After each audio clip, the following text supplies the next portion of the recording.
Well, I know it's not the brightest outside today, but we're back with another edition, Master Your Garden, where we harvest tips from the pros to keep your garden beautiful and blooming. And we're here where we're joining our Colleen Campbell. She's at the Idea Garden. And Colleen, we know wildfires have been a common occurrence this summer, so what can we do to prevent that?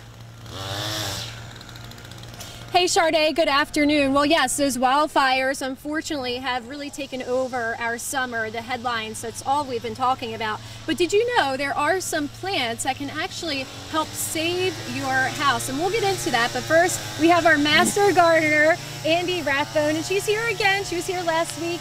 Andy, let's get into what is fire-wise safety? Fire-wise safety is landscaping your home so it will look beautiful, but you will not have the danger of your plants helping your house catch on fire.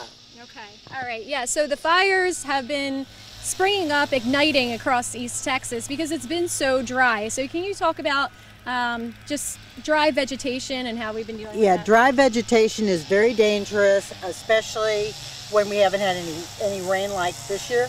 So anything can start a fire. If you barbecue with charcoal, that can start a fire. If you're welding, and this happened to me personally in 2011 when a pasture behind my subdivision caught on fire, and the volunteer fire department in Noonday told us, you know, we needed to get ready to leave our house because if they couldn't get the fire under control. Okay. So it's very scary. Yes, absolutely, and we're glad that you're here and you survived that. But let's talk about zones. There's different zones to go through. Let's start with zone 1.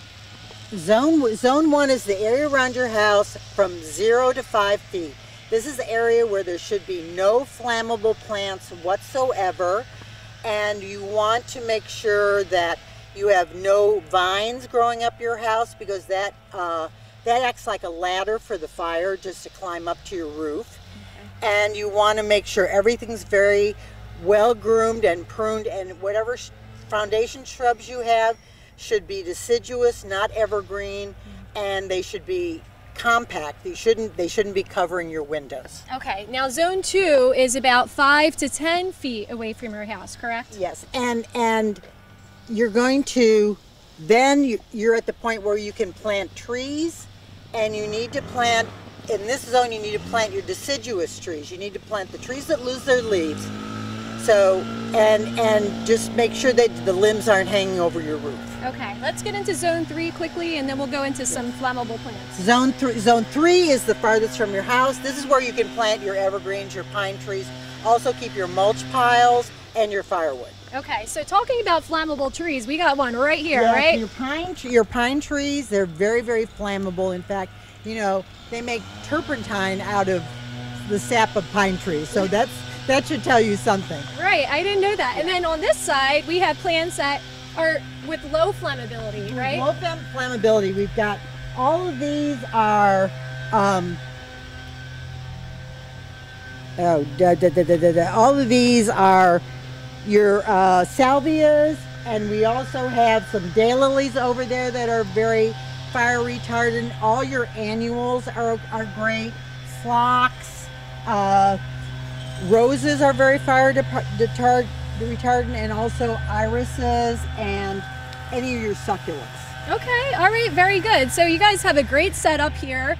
If you need the zones, of course, we will have all that information online. Very important stuff, and Andy dealt with that herself, a fire at her house years ago. So Sade, very important information here. We learned a lot for today.